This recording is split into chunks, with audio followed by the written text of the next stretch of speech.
let's start this video with the verdict itself. This is one of the best phones to buy under 30k. It has a lot of things going for it. The nice unibody design that reminds you of the early days of Pixel phones, Snapdragon 7 Plus Gen 3 processor, well-optimized cameras, and a pretty good battery life. Of course, there are some issues as well, which I'll talk about in a bit, but overall, you can't go wrong with this phone. Now, if you're still here, you're probably all ears. So let's get started with a full review with both pros and cons.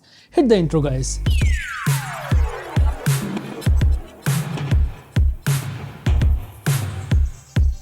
So when I first unboxed this phone, I was a little surprised to see an old Pixel phone in a OnePlus box. Seriously, this design does remind you of the early Pixel phones. Just take a look at them side by side. Honestly, I like this design. It's not at all flashy or vegan. It has this metal unibody design with glass on top of it around the camera module that looks perfect. This is the Obsidian Midnight variant, but you can also pick the Oasis Green or the Mercurial Silver. The silver variant feels a bit more special because of this pattern at the back and the bright orange underside. The phone feels slightly heavy in hands initially, but I got used to it because I do lift metal. Apart from that, you get the power and volume buttons on the right side, alert slider on the left, IR blaster on the top, and a Type-C USB 2.0 port at the bottom. The phone is also IP65 rated, which is good. Now, when it comes to the display, it's not an LTPO panel and it's also not the brightest, but it doesn't feel inferior by any means. It's a nice and sharp 120Hz 6.74-inch AMOLED panel with HDR10 Plus support and pretty thin bezels. It gets pretty bright outdoors, so no struggles there, but it's slightly more reflective, although it's not something major. And if you're wondering about the display protection, well, you get Panda Glass protection, no gorillas here. And if I talk about the multimedia experience on this phone, it's pretty good. The shows and movies look quite good, and you also get HDR support on YouTube and Prime. In fact, I was also expecting it on Netflix as it comes pre-installed, but it's not there yet. I found it a little odd, so I asked OnePlus about it and they have assured that Netflix will get HDR in Netflix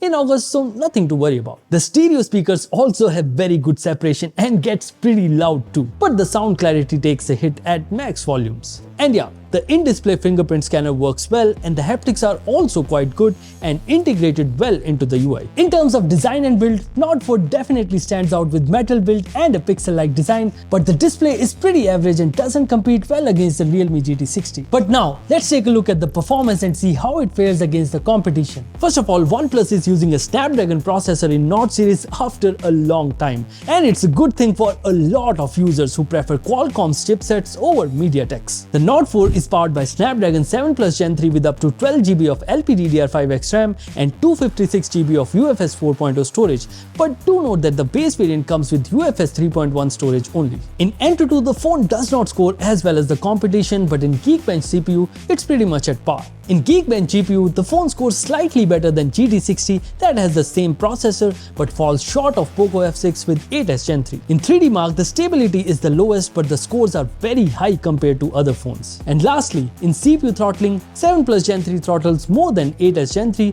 but it doesn't really show in the normal day-to-day usage. In terms of gaming, the phone performs quite well in almost all the games, but it doesn't support 120fps in COD Mobile. I checked it with OnePlus 2 because I thought an update can fix it, but OnePlus has confirmed that 120fps support on COD Mobile is not coming to Nord 4. Something you should know. Apart from that, the phone handles BGMI pretty well and supports 90fps in lowest settings. In Genshin 2, it was around 57fps in 15 minutes of gameplay at highest settings, which is pretty good. And lastly, in Wuthering Waves, the gameplay was pretty smooth and I didn't face any issues at all. Now, one good thing that I noticed about Nord 4 is that throughout the stress testing or benchmarking or even gaming, the phone didn't get very warm. The max temperatures that I saw even after long gaming sessions was around 38 degrees, which is quite good. In day-to-day usage as well, this phone didn't slow me down even once. Be it while taking photos and videos, running navigation, taking video calls or watching reels like there's no tomorrow. It handled everything pretty well. Now let's talk about software and UI. The Nord 4 is running on Oxygen OS 14.1 based on Android 14 with 4 years of software updates and 6 years of security patches. Nord 2 got 2 years of updates. Nord 3 got 3 years of updates.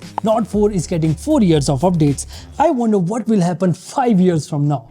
OxygenOS 14.1 also got some new nifty features like the repair mode, which is very useful when you give your phone for repairs, beacon link to call people nearby even when you don't have a signal, and some visual changes as well. You also get a ton of AI features such as AI eraser, AI writer, AI audio summary, AI link boost, and more. There's also AI best face. It's not live yet, but it'll work in the same way as Google's best take. Although there are a lot of new features and AI, but there are some issues as well. First of all, there are a lot of bloatware apps, 11 to be specific. Plus there are ads in the global search, you get this security page while installing apps from the Play Store, and there's even a separate app store as well. Even the CE4 that launched earlier this year didn't have this sort of experience. In terms of software and UI, the phone offers good set of features, but it's not the cleanest, so you'll have to delete the bloatware and be very careful while ticking those checkboxes while you set it up for the first time. I think OnePlus has started compromising a lot on bloatware and ads just to price their phone aggressively, but I hope they don't add more bloatware with future updates. I'm sure you're waiting to hear about the camera, so let's talk about that. The only change in the camera specs from Nord 3 is the main camera sensor, and it's technically a downgrade from the IMX890 in the Nord 3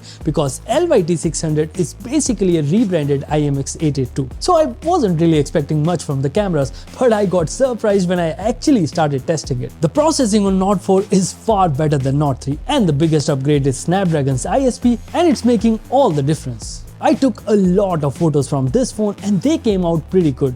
All the cameras take good photos and keeps it real, be it human subjects or a scenery. The daytime photos came out sharp with good details, and the HDR is also handled well. The nighttime shots also didn't disappoint, and a lot of it is actually the processing. The ultra-wide camera also takes some very good photos, and there's not a lot of color shift from the main camera to the ultra-wide camera. In terms of portraits, the edge detection is on point and the details are also quite good. And lastly, the selfies are not beautified and maintains facial details and tries to keep it real, if you like it that way. In terms of videos, the rear camera can record 4K 60 video and they come out pretty good with decent stabilization, but the front camera is limited to 1080p 30 only. I also compared the cameras on Nord 4 against the Realme GT 60, and the TLDR version is that both the cameras are evenly matched. Nord 4 keeps it real while Realme oversaturates a bit. I'll also leave a drive link with all the camera samples, so check it out from the video description, and while you're at it, please subscribe, and if you're already subscribed, do not even touch that button. Now that you know about the cameras, let's talk about the battery. You get a 5500 mAh battery with 100 watt SuperVOOC charging support that takes the phone from 14 to 100% in just 30 minutes, which is quite good. Now, OnePlus has removed the SOT from the settings page, so I can't really show you the screenshots, but I was getting around 6.5 to 7 hours from this phone throughout my usage. The battery performance on this phone is quite good. It's in fact one of the major concerns for a lot of Nord 3 users, and this phone addresses that quite well. In terms of connectivity, I tested this phone with both Jio and Airtel, and I didn't face any issues, be it the voice calling or internet connectivity. The Wi-Fi speeds were also up to the mark. Apart from that, you get NFC support, Bluetooth 5.4, DSDA and 9 5G bands. Now coming to the pricing and the verdict. The Nord 4 starts at just 29,999 for the base variant. There's another 8256 model with UFS 4.0 storage that costs 33K, and there's one more variant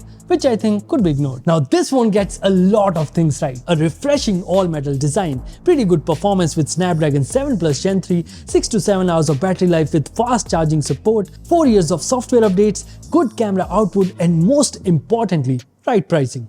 Of course, there are some issues as well, such as the display is not an LTPO panel and the bloatware situation has gotten worse, but even with that, I think Nord 4 is still a very good option and you can most certainly consider it.